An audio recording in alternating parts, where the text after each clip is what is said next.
करने वाले ऑडिटर का अपॉइंटमेंट। क्यों? क्योंकि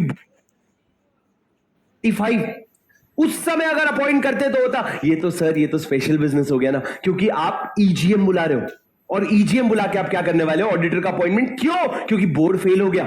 बोर्ड को 30 डेज का टाइम दिया था। ऑन फेलियर ऑफ बोर्ड आप करोगे 90 डेज के अंदर appoint in the general meeting. अरे सुन रहे हो क्या? Yes sir. इस तरीके से फर्स्ट ऑडिटर आ गया। मतलब सर अगर मैं आपसे पूछूं कि मेरी कंपनी 1 अप्रैल को इनकॉर्पोरेट हुई है, तो बोर्ड ऑफ डायरेक्टर को कब तक का टाइम मिला? 30 अप्रैल का। नहीं अगर कर पाया तो 3 महीना जोड़ लो उससे, 31 मई, 30 जून, 31 जुलाई। तो लगभग सर आपका 31 जुलाई तक ऑडिटर आ गया। पहला ऑडिटर आपका मैक्सिमम 31 जुलाई तक आ गया। या तो 30 दिन में बोर्ड लेके आ गया, या 90 दिन में आपका कौन लेके आ गया? शेयर होल्डर लेके आ गया। सर ये टोटल कितना हो गया? 30 + 90 120 डेज। मैक्सिमम 120 डेज लगे। अरे हाँ कि नहीं सर? अब राजा मेरे को एक बात बताओ, 120 दिन लगे वो तो ठीक है, पर अभी जो आपने ऑडिटर अपॉइंट किया है, सर आपको क्या पता है ऑडिटर का टेन्योर क्या रहता है? मैंने 2 अलग अलग बताया था आपको, इंडिविजुअल का अलग, फर्म का अलग। मेरे को बताओ, अगर मैं आपको एक एग्जांपल दूं, यहां पे एक इंडिविजुअल मिस्टर राम करके ऑडिटर अपॉइंट हुआ था। किसने किया था? बोर्ड ने 30 अप्रैल को किया था मिस्टर राम को अपॉइंट। मेरे को बताओ मिस्टर राम कितने साल तक टेन्योर ऑफिस होल्ड करेगा? Sir mister Ram will hold office for till, I think this is better, first AGM, till first AGM। Sir आप 5 साल ऑफिस होल्ड नहीं करोगे। Coming back to our basics, auditor किसका दोस्त? शेयर होल्डर का। किसका दुश्मन? बोर्ड ऑफ डायरेक्टर का। सर ऑडिटर को अपॉइंट किसने करना चाहिए? शेयर होल्डर ने। किसने करना चाहिए? शेयर होल्डर ने। सर शेयर होल्डर कब मिलेंगे? जब एजीएम में मिलेंगे, आराम से बात करेंगे, तब जाके जब डिसाइड करेंगे ना, तब तो लंबे समय के लिए रख लेना। अभी ये जो ऑडिटर अपॉइंट हुआ है, ये घाई घाई में अपॉइंट हुआ है। घाई घाई मतलब जल्दबाजी में अपॉइंट हुआ है। तो ये घाई घाई में जो अपॉइंट हुआ है ना, ये टेम्पररी है। ये सिर्फ 1 साल काम करेगा। 1 साल काम करेगा फर्स्ट एजीएम तक, और फर्स्ट एजीएम के बाद इसका ऑफिस खत्म। उसके बाद ये कंटिन्यू नहीं करेगा। मतलब सर ये जो मिस्टर राम है, ये सिर्फ 1 साल का फाइनेंशियल ईयर 24-25 का ऑडिट करेगा। सिर्फ 1 साल का ऑडिट करेगा, उसके बाद उसका टेन्योर खत्म हो जाएगा। अरे समझे क्या? अरे are you getting my point? Sir ये क्या हो गया? ये फर्स्ट ऑडिटर का अपॉइंटमेंट हो गया। किसका? फर्स्ट ऑडिटर का। सर फर्स्ट ऑडिटर को एक बार मेरे को, मैं सवाल पूछूंगा 5, तुम जवाब देना 5, ठीक है? 5 ही सवाल जवाब देना, ठीक है? पहला, सर ऑडिटर, फर्स्ट ऑडिटर को सबसे पहले कौन अपॉइंट करेगा? Board of director. नहीं कर पाए तो कौन करेगा? Share holder. दोनों में टाइम लिमिट कितना है? 30-60, 30 डेज का और 90 डेज का। सर एक बात बताओ, ये जो 90 डेज है, ये ना बहुत बच्चों को कंफ्यूजन होता है कि ये 90 डेज आफ्टर 30 डेज है कि इंक्लूडिंग 30 डेज है। प्लीज क्लियर रखना, इट इज आफ्टर 30 डेज। तो टोटल कितना हो गया? 120 दिन। कितना? 120 डेज। अब सर मेरी बात ध्यान से सुनना, मेरे 3 सवाल हो गए, 2 और बचे। आपका फर्स्ट ऑडिटर का टेन्योर क्या रहेगा? टेन्योर मतलब अप टिल नेक्स्ट एजीएम। और उसके बाद मेरे को ये बताओ, टोटल नंबर ऑफ डेज कितना हो रहा है for appointment of first auditor? Total number of days कितना है? 120 डेज। अगर तुम्हारा कॉन्सेप्ट क्लियर है तो मेरे को ये वाला बता दो कि अगर एक कंपनी इनकॉर्पोरेट हुई है, ध्यान से सुनना, अगर कंपनी इनकॉर्पोरेट हुई है 1 दिसंबर 2024, तो इसका फाइनेंशियल ईयर कब एंड होगा सर? ओके, 31 मार्च 2025। बस मेरे को ये बताओ कि आपका 31 मार्च 2025 को एंड होगा, पर बोर्ड ऑफ डायरेक्टर अपॉइंट करेगा कितने दिन के अंदर? 30 डेज। वो 30 डेज कब से शुरू होगा? 1 अप्रैल से 1 दिसंबर से 30 डेज। नहीं कर पाया तो उस दिन, जिस दिन 30 डेज खत्म हुए, उस दिन से 90 डेज। मतलब सर ये पूरा समय तो अपॉइंटमेंट ले गया। अब उसके बाद जो ऑडिटर आया वो ऑफिस कब तक होल्ड करेगा? First AGM. फर्स्ट एजीएम कब है सर? 31 दिसंबर 2025। सिंपल सर, बेसिक वही प्रोविजन है, बस मैंने डेट चेंज कर दिया। आपको क्लैरिटी आनी चाहिए। पहले आपका 120 दिन अपॉइंटमेंट में चला गया, और उसके बाद 31 दिसंबर 2025 तक ऑफिस होल्ड करेगा। ये कौन है? पहला ऑडिटर। पहला ऑडिटर। अब आगे बढ़ो सर, एक बार ऑडिटर आ गया, ये कौन आया था? राम, ठीक है? ये राम आए थे। अब उसके बाद कौन आएगा सर? पहला ऑडिटर खत्म हो गया, अब आएगा subsequent auditor. Sir subsequent auditor कौन होता है? जो इसके बाद आएगा। अरे हाँ कि नहीं? सर मेरे को बताओ सब्सिक्वेंट ऑडिटर कैसे अपॉइंट होगा, सोच के बताना जरा। हाँ, एजीएम में अपॉइंट होगा, ठीक है। तुम शेयर होल्डर्स हो, मैं बोर्ड ऑफ डायरेक्टर, तुम शेयर होल्डर हो, मैं बोर्ड ऑफ डायरेक्टर। ध्यान से सुनना सर, शेयर होल्डर हो, तुम्हारे को अपॉइंट करना है ऑडिटर, पर तुम्हारे पास ऑप्शंस कहां से आएंगे? तुम अपने घर घर से एक एक ऑडिटर लेके आओ, भैया मेरा कजिन भाई है वो सीए इन प्रैक्टिस है उसको बना दो, मेरे ताऊजी है उनको बना दो, मेरे चाचा है उनको बना दो। ऐसे तुम लोग अपना अपना सजेशन लेके आओगे क्या? नहीं, तुम अपना सजेशन लेके नहीं आओगे। सर बोर्ड जो है ना वो रेकमेंड करेगा कि हमारे हिसाब से तुमको डेलॉइट को ऑडिटर बना लेना चाहिए। आप ये स्नूज मोड में कैसे सुनते हो, मेरे को जानना है। तो स्नूज मोड में सुन रहे क्या मैडम आप? हाँ आप सुनते नहीं, आप हाँ पीछे बैठ जाओ। हाँ लकड़ी लाऊंगा, लकड़ी तू तू चौक फेंक के मारेंगे। स्कूल में करते थे ऐसा, सुनो लगती थी यार, गुस्सा आ गया याद करके। हाँ मेरे को बताओ मैडम, कैसे सुन लेते हो स्नूज मोड में? आप सुनते हो पर आप बीच बीच में पावर नैप कैसे ले लेते हो? मतलब जब मैं दो बार रिपीट होगी, तीसरी बार रिपीट करता हूं मैडम। हाँ इतना पावर सेवर मोड कैसे ऑन कर लेते हो अपना? हम तो या तो फुल एनर्जी में ड्रेन होकर खत्म हो जाते हैं या डिस्चार्ज होकर पड़े रहते हैं। हाँ दोनों बैलेंस पावर सेवर मोड, ठीक है वेरी गुड। ठीक है मेरी बात सुनो, बैठो मैडम बैठो, आपका पावर ड्रेन हो जाएगा, बैठो बैठो। अच्छा कर देखिए, आपको भी ड्रेन करना है एनर्जी, ठीक है। सर मेरी बात सब्सिक्वेंट ऑडिटर प्लीज मेरी बात ध्यान से सुनना। अच्छा सब्सिक्वेंट ऑडिटर कौन को कौन अपॉइंट करता है? Share holder. पर शेयर होल्डर को हवा थोड़ी आएगी, उनको रिकमेंडेशन देने कौन आएगा? Board of director. अब जब बोर्ड ऑफ डायरेक्टर रिकमेंड देगा कि भैया ईवाई है, ईवाई को तुम लोग क्या कर लो, अपॉइंट कर लो। पर सर एक बार थोड़ा दिमाग लगा के सोचो, ऑडिट की बात कर रहे हैं, बोर्ड ऑफ डायरेक्टर से भी बेटर कोई इंसान है क्या जो ये काम कर सकता है? बोर्ड ऑफ डायरेक्टर से भी कोई बेटर इंसान है क्या कंपनी में जो ये काम कर सकता है? कुछ कंपनीज के लिए होते हैं सर, जिनके होते हैं उनके होते हैं ऑडिट कमिटी। लिखो सर ऑडिट कमिटी। तुम लोग ये पहली बार सुनोगे जो मैं बताने वाला हूं। ऑडिट कमिटी कौन सी कंपनीज को एप्लीकेबल है? सर सबसे पहला लिस्टेड कंपनी, ध्यान से सुनना, पहली बार सुनोगे। दूसरा अनलिस्टेड कंपनी जिसका पेड अप शेयर कैपिटल ध्यान से 10 करोड़ या उससे ज्यादा है, टर्नओवर 100 करोड़ या उससे ज्यादा है, या फिर आउटस्टैंडिंग लोन वगैरह जो है वो 50 करोड़ से ज्यादा है। उन लोगों को क्या करना पड़ता है? उन लोगों को ऑडिट कमिटी बैठाना पड़ता है, और प्राइवेट कंपनी को ऑडिट कमिटी एप्लीकेबल नहीं होता है। ऊपर सिर्फ अनलिस्टेड पब्लिक कंपनी है, ये पब्लिक लिख देना, अनलिस्टेड पब्लिक कंपनी है। सर ये लिमिट आज तक आपने नहीं सुना है, पहली बार पढ़ रहे हो आप। ऐसा नहीं हुआ है कि पहले इंडिपेंडेंट डायरेक्टर का प्रोविजन आया हो, जब अपन सीएसआर पढ़ रहे हो वहां पे इंडिपेंडेंट डायरेक्टर में सेम लिमिट हो, ऐसा कुछ नहीं हुआ है। या पहली बार जीवन में पढ़ रहे हो, एकदम नया नया। कुछ बच्चों को अभी भी लग रहा है सही तो बोल रहे हैं, एकदम सही बोल रहे हैं वो। अच्छा इसको पता था भाई, घर में अकेले अकेले पढ़ता होगा ये। सर ये लिमिट किसका है? ऑडिट कमिटी का। इसका मतलब सर ऑडिट कमिटी बड़े बड़े कंपनीज को चाहिए होते हैं, हर किसी के नहीं होते लक्ष्मण, हर किसी के नहीं होते, सिर्फ बड़े बड़े कंपनीज के होते हैं। अब प्लीज मेरी बात ध्यान से सुनना सर, ऑडिट कमिटी बनाने का पर्पस क्या है मैंने आपको एक बार ये समझाया था कि बोर्ड ऑफ डायरेक्टर में जरूरी नहीं है कि सिर्फ चार्टर्ड अकाउंटेंट्स बैठे हो, ये जरूरी नहीं है कि एमबीए इन फाइनेंस बैठे हो जिनको क्या आता हो, जिनको अकाउंट्स का सारा नॉलेज हो, ऐसा नहीं होगा। उसमें कुछ डॉक्टर्स भी बैठे होंगे। अरे यार आज अपोलो हॉस्पिटल का बोर्ड ऑफ डायरेक्टर में डॉक्टर जरूरी है कि चार्टर्ड अकाउंटेंट? सर वहां डॉक्टर जरूरी है, हम फाइनेंस के डॉक्टर है, वो इंसानों का डॉक्टर है, उसकी ज्यादा जरूरत है। तो सर लॉ ने क्या कहा कि भैया देखो हर जगह ना ऐसा नहीं होगा कि बोर्ड ऑफ डायरेक्टर्स में सबको फाइनेंशियल स्टेटमेंट पढ़ना आता है, नहीं आता होगा। तो एक काम कर, बोर्ड ऑफ डायरेक्टर में से अच्छे लोगों को छांट के तो एक ऑडिट कमिटी बना दे।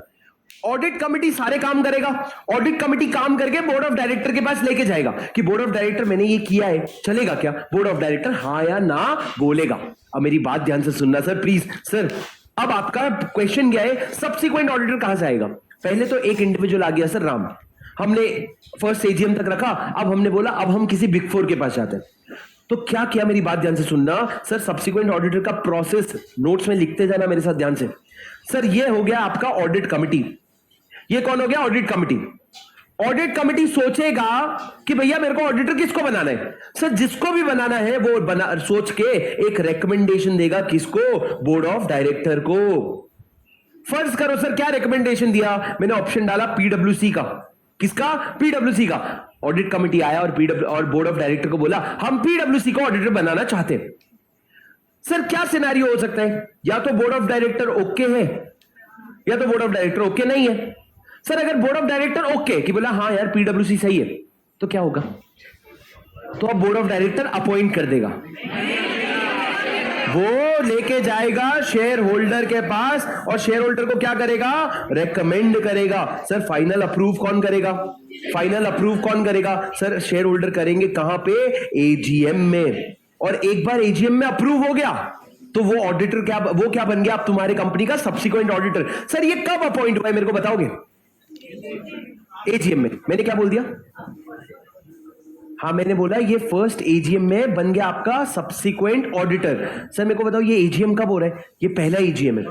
अभी तक आपने राम को लाया था, राम को एजीएम तक रखा था, अब फर्स्ट एजीएम में सब्सिक्वेंट ऑडिटर आ रहा है। सर ये कौन सा एजीएम हो गया? First AGM. अब मेरे को बताओ ये जो ऑडिटर है सर इसको किसने अपॉइंट किया है? शेयर होल्डर ने।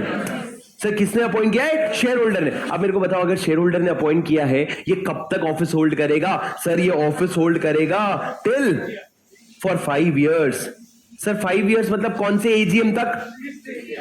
5th नहीं बोलना, 6th एजीएम होगा सर। सेकेंड एजीएम पे 1 साल हुए, थर्ड एजीएम में दूसरा तीसरा करके 6th एजीएम तक, उसके बाद 11th एजीएम, उसके बाद 16th एजीएम, ऐसा चलता रहेगा and so on and so fourth. पर आप अब जो ऑडिटर लाओगे वो 5 साल के लिए अपॉइंट होगा। किसी का मन किया होगा ये बोलने का कि सर ये तो फर्म है, फर्म कितने साल के लिए अपॉइंट होते हैं? इंडिविजुअल 5 साल के लिए, फर्म 10 साल के लिए। तो यहां 5 साल के लिए कैसे अपॉइंट किए? कोई भी ऑडिटर होता है ना वो 5 साल के लिए ही अपॉइंट होता है। फर्म की खूबी ये होती है कि फर्म ये 5 साल के बाद रीअपॉइंट हो सकता है। रीअपॉइंट मतलब वापस 5 साल के लिए आ सकता है, पर इंडिविजुअल 5 साल के लिए नहीं आ सकता। तो एक बार के लिए तो 5 साल के लिए ही अपॉइंट हो गया। अरे सुने क्या तुम मेरी बात? हाँ सर। पर अगर बोर्ड ओके नहीं है, बोर्ड ने बोला नहीं भाई पीडब्ल्यूसी, क्या तूने सत्यम का स्कैम नहीं देखा क्या? पीडब्ल्यूसी का गुडविल अच्छा नहीं है, अपने को पीडब्ल्यूसी नहीं चाहिए, तो क्या होगा? तो सर क्या होगा? तो बोर्ड ना रिक्वेस्ट करेगा ऑडिट कमिटी को, request audit committee to reconsider. अरे भाई request audit committee to reconsider मतलब क्या सर? आप ऑडिट कमिटी को बोलोगे कि भाई देख पीडब्ल्यूसी ना मेरे को इस कारण के लिए नहीं जम रहा है, तू जरा नया नाम सोच के आना। अब सर जब आपने रिक्वेस्ट किया तो 2 चीजें हो सकती है, या तो ऑडिट कमिटी ने डज रिकंसिडर मतलब क्या? उसने वापस से सोचा। अब वापस से सोचा तो क्या होगा सर? मतलब उसने सोचा, बोला हाँ यार सही बात कर रहे हैं, पीडब्ल्यूसी नहीं, अपन एक काम करते ऑप्शन 2 में ले लेते हैं ई एंड वाई को। अपन किसको ले लेते हैं? ई एंड वाई को। सर ई एंड वाई बोले तो तुमको पता है ना सर, को तुम गेस कर सकते हो कितने बिग 4 हैं इंडिया में? वाह आदि, वाह आदि, क्या कहा सर? 4 बिग 4 है? क्या बोल रहे तू? 4 बिग 4? हाँ क्या रिएक्शन था तेरा? Black shirt. हाँ कौन 8 बोला? वो तेरी फिरकी ले रहा था भाई। सुनो सर क्या कितने बिग 4 है? 4। अब मेरी बात ध्यान से सुनना। पहला केपीएमजी, दूसरा ई एंड वाई, तीसरा डेलोइट, चौथा पीडब्ल्यूसी। जिनको नहीं पता, किसको नाम नहीं पते थे? मेरे को भी नहीं पता था जब मैं आर्टिकलशिप कर रहा था। क्या तुम लोग फालतू का नॉलेज? मेरे को जब मैं आर्टिकलशिप नहीं, जब मैं इंटर में था, बोले अबे पास होंगे तब ना आगे का सोचेंगे। हाँ जो है हाथ में उसका सोचो, आर्टिकलशिप में क्या करना है वो तो रिजल्ट बताएगा ना, जो है उस पर फोकस करो। तो मेरे को भी नहीं पता था, पर तुम लोग बहुत स्मार्ट हो। तुम लोग क्या पुणे के लोग हो भाई, आगे चल रहे हो, बड़े लोग हो। सुनो सर क्या है, जिनको नहीं पता तुम मेरे साथ हो, ठीक है? अपन भाई सुनो, ऑडिट कमिटी क्या करेगा सर? रिकंसिडर। मेरी बात ध्यान से सुनना please Raja. Audit committee reconsider करेगा तो नाम नया देगा। फिर क्या होगा सर? अगर उसने ई एंड वाई का नाम दिया तो इस लूप में तुम वापस आ गए। उसने ई एंड वाई का नाम दिया, बोर्ड को ओके रहा तो शेयर होल्डर के पास, नहीं ओके रहा तो रिकंसिडर, डेलोइट शेयर होल्डर, नहीं तो फिर वापस तो केपीएमजी। समझ रहे हो? साइकिल है कि भैया जमता है तो शेयर होल्डर के पास चले जाना, नहीं जमता है तो रिकंसिडर करवा लेना। पर सर अगर यहां पे ऑडिट कमिटी बदतमीजी पे आ गया, बोला मेरा रिकमेंडेशन तो पीडब्ल्यूसी ही रहेगा, it is the best auditor in the market. Sir audit committee does not reconsider, sir does not reconsider. तो सर मेरी बात ध्यान से सुनना, वैसे तो board of director audit committee से बहुत बड़ा है। वैसे तो board of director audit committee से बहुत बड़ा है, पर अगर ऑडिटर की बात आ रही है, अगर ऑडिटर की बात आ रही है, तो उस केस में board of director audit committee से बड़ा है, हमेशा था, है और रहेगा। ओए मेरे को एक बात बताओ, ऑडिट कमिटी क्या है? एक बोर्ड से निकाला हुआ छोटा सा हिस्सा। बोर्ड में अगर 10 लोग हैं, ऑडिट कमिटी में 4 लोग हैं, तो वो 4 लोग सेंसिबल बातें जरूर करेंगे, पर ये डिसीजन ऑडिट कमिटी का नहीं, डिसीजन बोर्ड का है। अब ऑडिट कमिटी को जब बोला कि भाई पीडब्ल्यूसी नहीं जम रहे, पर वो बोल रहे नहीं मेरे को तो पीडब्ल्यूसी जम रहा है, अब बोर्ड क्या करेगा पता है? बोर्ड तुम्हारे पीडब्ल्यूसी की ऐसी तैसी कर देगा, बोलेगा तुम्हारे रिकमेंडेशन की ऐसी तैसी। वो क्या करेगा? बोर्ड अपना खुद का रिकमेंडेशन लाएगा, बोलेगा तू रहने दे मैं देखता हूं, तू रहने दे मैं देखता हूं, और फिर वो रीजंस बताएगा कि मैंने क्यों ऑडिट कमिटी का रिकमेंडेशन स्क्रैप कर दिया, क्यों मैंने बोला पीडब्ल्यूसी को नहीं लाना है, और क्यों मैं ई&वाई को लाना चाहता हूं। ये ले करके वो चला जाएगा किसके पास? शेयर होल्डर्स के पास। और शेयर होल्डर्स को क्या बोलेगा? सुनना share holders, hello share holders, EY को अपॉइंट करना है, पीडब्ल्यूसी का रिकमेंडेशन आया था, बताएगा भी नहीं, बस वो ये बता देगा पीडब्ल्यूसी का रिकमेंडेशन आया था ऑडिट कमिटी से, हमको ये रीजन से हमने मना कर दिया, तुमको नोटिस भेज दिया है, तुम पढ़ लेना उसमें, पर हमारा रिकमेंडेशन क्या है? ई&वाई। अब सर सोचो, ऑडिट कमिटी, ऐसा नहीं कि ऑडिट कमिटी का पीडब्ल्यूसी रखा, बोर्ड ऑफ डायरेक्टर का ई&वाई रखा और बोला दोनों में से सिलेक्ट कर लो, ना ना ना ना, बोले रिकमेंडेशन एक, ई&वाई। क्यों सर? क्योंकि board of director audit committee से बड़ा है। आप ये लिख लो सर, ये आपको आपके अभी ये वाले लैंग्वेज में समझ आता है आपको, अब तुमको पूरा क्लियर हो गया होगा। बोले हाँ अब समझ आ रहा है, यस यस, समझे क्या भाई? बोर्ड ऑफ डायरेक्टर जो है ऑडिट कमिटी से बड़ा है, इसलिए सर ऑडिट कमिटी के रिकमेंडेशन को स्क्रैप करके खुद का रिकमेंडेशन देगा और शेयर होल्डर के पास लेके जाएगा। क्योंकि सर मेरे को एक छोटी सी बात बताना, नोटबुक बनाने की जिम्मेदारी मेरी, नोटबुक बनाने की जिम्मेदारी मेरी। फॉर एग्जाम्पल मान लो मैंने अगर कुछ दिग्गज स्टूडेंट्स, शेयर होल्डर स्टूडेंट्स को रख लिया कि तुम ये 4 पेज बना के दो, तुम ये 4 पेज बना के दो, तुमने जिम्मेदारी किसको दी है? मेरी। मैंने किसको दे दिया? 4 दिग्गज लोग को। वो मेरे से मिला के ज्यादा दिग्गज होंगे मान लो, पर अब अगर उन्होंने जो मेरे को बुक पेजेस बना के दिए, अगर वो मेरे को नहीं जमा, तो मैं तुम्हारे सामने ऑब्लिगेटेड हूं क्या वो लाके देने के लिए? तुमने तो जिम्मेदारी मेरे को दी थी ना, काम मेरा है ना, मेरा जो डिसीजन होगा वो फाइनल होगा, चाहे वो कुछ भी बोल ले। They are a support, they are not the decision maker. तो सिमिलरली सर यहाँ पे audit committee is the support, the decision maker is board of director. अरे तुम समझे क्या sir? Very simple, very simple. आप देखो ऑडिट कमिटी रिकमेंड करेगा बोर्ड को, पर सर देखो हर जगह ना ऑडिट कमिटी नहीं होता है सर। जहां ऑडिट कमिटी है वहां ये प्रोसीजर होगा पूरा पूरा, पर जहां ऑडिट कमिटी नहीं है वहां बोर्ड करेगा, वहां बोर्ड खुद से रिकमेंडेशन खोजेगा और खुद से जा करके रेकमेंड कर देगा शेयर होल्डर को। पर मेरे को एक बात बताओ राजा, जब आप ऑडिटर ढूंढ रहे हो, जब आप ऑडिटर ढूंढ रहे हो, तो क्या चीजें कंसिडर करोगे आप कि मैं किसको ऑडिटर लाऊं? जो ज्यादा पैसा देगा मेरे को, जो कम सैलरी लेगा मेरे से, किसको ऑडिटर लाऊं सर? सर ऑडिटर लाने के लिए ना आप 3 चीजें चेक करोगे, इस तरफ लिखो, ऑडिटर लाने के लिए 3 चीजें चेक करोगे। सबसे पहला उसका क्वालिफिकेशन। क्वालिफिकेशन मतलब सर डिग्री? अभी qualification and experience, qualification and experience कि कितने सालों का तेरे को ऑडिट का एक्सपीरियंस है, कितने सालों का तेरे को ऑडिट का एक्सपीरियंस है, सबसे पहली चीज वो होगी। उसके अलावा से पहला हो गया क्वालिफिकेशन एंड एक्सपीरियंस। फिर आप देखोगे कि भैया ध्यान से, सह लोगे ना, एक वर्ड फेंक रहा हूं, कॉमेंसरेट, कॉमेंसरेट, हाँ कमेंसरेट, ठीक है भैया। हिटलर छोड़ गए, हिटलर चले गए, तुमको छोड़ गए, क्या लिखा है सर? कमेंसरेट। कमेंसरेट मतलब क्या सर? कमेंसरेट मतलब रेलेवेंट, ब्रैकेट में लिखो रेलेवेंट। और तीसरा सर मिसकंडक्ट, तीसरा लिखो मिसकंडक्ट, मतलब आपका कोई प्रोफेशनल मिसकंडक्ट का केस चल रहा है क्या, वो भी हमारे लिए जानना रिलेवेंट है सर। ये 3 चीजें जिसको आप अगर रिवर्स ऑर्डर में पढ़ोगे तो ये एमसीक्यू लिख के आता है सर। क्वालिफिकेशन, कॉमेंसरेट और मिसकंडक्ट। सर पहला क्वालिफिकेशन मतलब सर, अगर मेरे पास, सुन लेना please please please please please, A B C D 4 auditor आए हैं। मैं पूछूंगा तुम्हारा क्वालिफिकेशन क्या है, सारे के सारे सीए इन प्रैक्टिस हो गया, हाँ, क्या सारे के सारों को रेलेवेंट एक्सपीरियंस है, हाँ, कितने